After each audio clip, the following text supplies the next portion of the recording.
I've heard a lot of things about the Auburn experience, the atmosphere, something I'm personally looking forward to just because it'll be my first time. So I look forward to taking another challenge.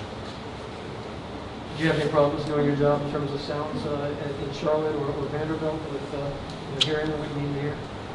Believe it or not, it can be loud, but not nearly as loud as you think it is. Once you're locked into the game, it's kind of just, it becomes second nature. It just kind of turns on for you. What's the best way to having a veteran quarterback like Stetson? I mean, how does he help in a situation like this, playing with the noise, with silent counts or whatnot? How much does he help in something like this? Well, I think the great thing that our quarterbacks do is that they definitely add a calming factor to the game. They stay calm, they lead in the right way, they lead in a positive manner.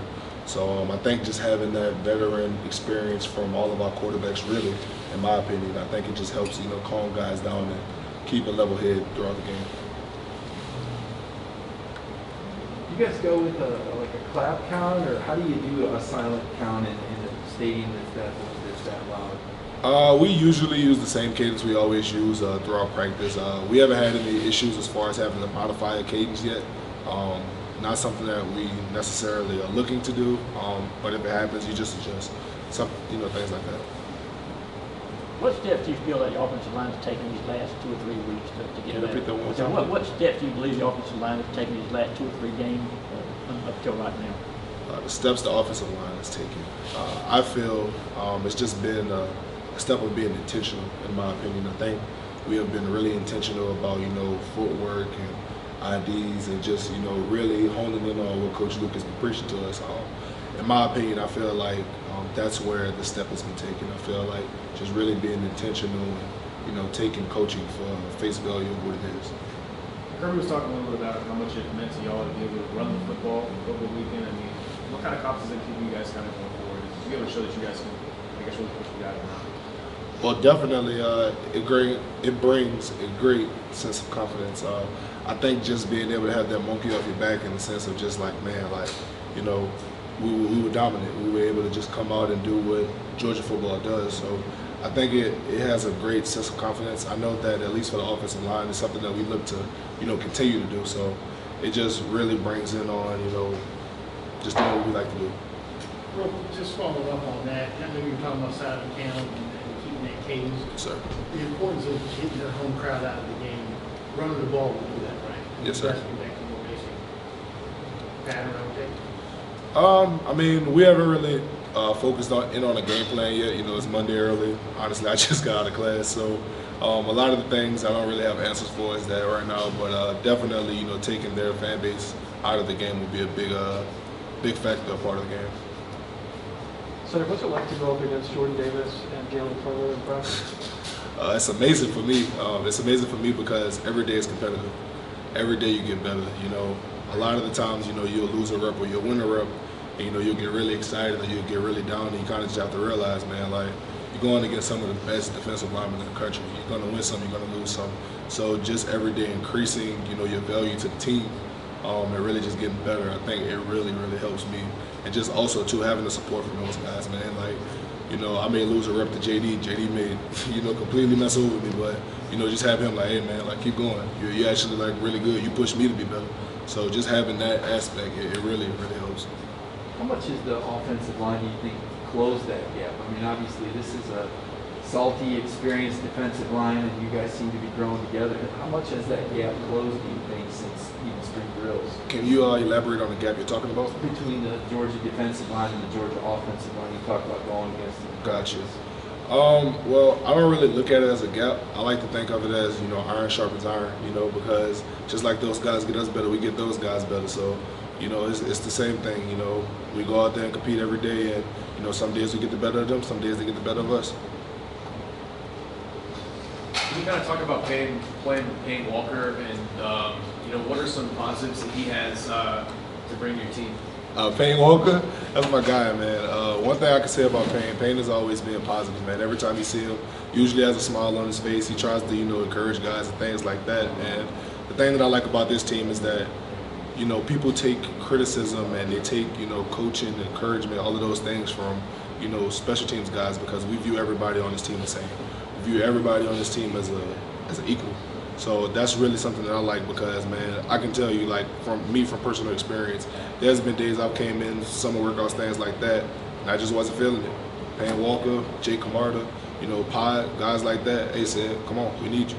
Let's go. So that is like a tremendous help, especially with those guys being so much older. Did you have a chance to watch much of the LSU Auburn game? Actually, I did. Because, you know, I have, you know, friends and stuff that play for LSU, so it's always good for me just to watch those guys play. So I did get a chance to watch it. I was really impressed with Auburn's defense. I think it'll be a good challenge for us this week. And you were saying that, you know, learn about people's wives. Like you said, Jack's is like fear of failure or pressure to succeed or whatever it might be. Just how have you seen him, I guess, sort of deal with that throughout the season? Obviously, he struggled early and he's hit 5 or 6 in a row or whatever. Just how have you seen him sort of handle that throughout the season? Are you talking about Payne? Jack Hollis. Oh, Jack. You're talking about Jack. My bad. I'm sorry about that. One thing I can say about Jack and how he's been battling, I don't know if you guys know, but Jack is a pretty quiet guy. He doesn't really talk too much. But one thing I can say about him, man, he always goes out of his way to brighten people's day. And I genuinely feel like just him being a team player and a guy that brings light to others, that's how he gets through, in my personal opinion. I feel like just him brightening up other people's day, giving a, hey man, how you doing? How's your faith going with Christ? I don't know how other people are with their religion, but I just know that like guys on the team, you know, just him having those type of conversations, it really helps him get through what he goes through.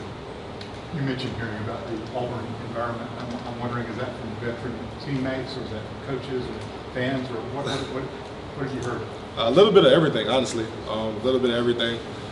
And also just growing up a college football fan, you know. I was a huge Cam Newton fan growing up, which is like kind of ironic, but, you know, I was a huge fan of that. So when you kind of see those things growing up and you envision yourself playing in those environments, so it's a little bit of everything, you know, watching it as a kid, coaches, players, a little bit of everything. What's it going to be like to see D-Rob wearing Auburn colors when you guys are with him this spring still and he was on this offense? Can you repeat that? D-Rob, I'm talking about D-Rob. No, D-Rob, yeah. Switching and going up against you guys. I mean, I think it'll be refreshing in the sense of, man, you know, D-Rob was a very good friend of us. You know, he was a teammate, he was family.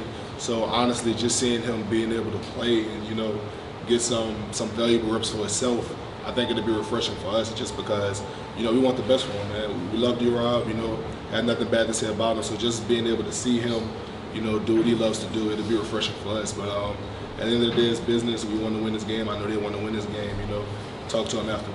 How far back does your Cam Newton family go? You go back to when he was at Auburn? Yeah, definitely.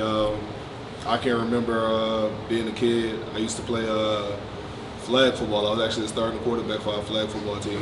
And I used to wear like the Superman socks because I wanted to be like Cam Newton and all types of stuff, man. I can remember since a little boy just wanted to be like Cam.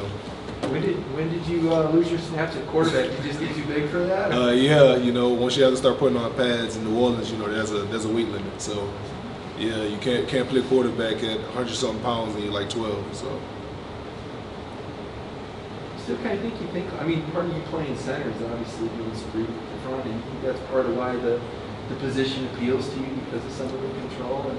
I think so because I can remember even back then, like, well, obviously it's different seeing safety rotations and things like that between being the center and the quarterback because one of you standing up, one of you down. So it's a little bit different. But I think that does help me in the sense of I can remember even back then being able to see like safety rotations and things like that. You know, so I definitely think it helps me, and maybe that's why, you know, God put me in this position. I gotta ask you, how good a quarterback were you? I mean, were you a scrambler, you big arm guy, pocket guy? I mean, I ran if I had to, but I think we won 2 championships, 1 undefeated season, so we're pretty good. Credit to my guys back at home, though. What age was that?